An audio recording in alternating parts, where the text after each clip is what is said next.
Hello and welcome to Aurelian University. In this video today we're going to talk about Bitwise Operators. So Bitwise Operators make changes to the binary data of a variable. And so we're going to make changes to the binary data in num1 and num2. Num1 will be 10 and num2 will be 2 using Bitwise Operators. Also remember, you can use Bitwise Operators with assignment, have Bitwise assignment operators. We'll talk about those in a little bit, but for now let's just understand what Bitwise Operators do first. So a Bitwise operator takes the number in binary format and performs a binary operation on it. So if we have 10 and 7, both of these numbers can be written in a series of 1s and 0s. And the numbers of 1s and 0s are of equivalent length. So there are the same number of 1s and 0s in the 10 as in the 7.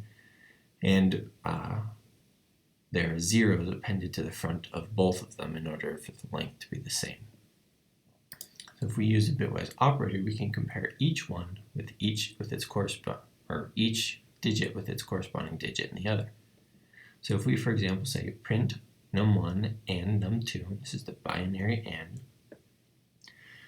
Python will go through each number, or each digit, and where there is a 1 in one, or we'll take the digit in one and compare it to the digit in another, and it will do a logical AND. So if there's a 1 in one and a 1 in the other, it will give 1. Otherwise, if either of them have a 0, it will give a 0. This is equivalent to the logical operation AND, where 1 would be equivalent to true and 0 would be equivalent to false. The OR is very similar. It's equivalent to the logical OR, with 1 being true and 0 being false. And it'll go through, and as long as one of the two digits in a given position is equivalent to true, so it's 1, Python will return a 1. And then it will output the new number. XOR, so this symbol stands for XOR. It's equivalent to a slightly different operation. XOR will return true will return 1 as long as only one of the digits in a given position is 1. So if you're comparing one digit with another digit and one of those digits is 1, it will return 1. Otherwise, if they're both 1, it will return 0, or if they're both 0, it will return 0. Here we have a slightly different operation. This operation here with a tilde returns the binary number plus another one. So 1 plus 1 is 1, 0 in binary code, which stands for 2. And then it will return the negative version of that. This will be the left shift operator. The left shift operator is going to add as many digits as we put right here. So we have 7, so this will add 7 digits to the right of it and shift the digits to the left of it.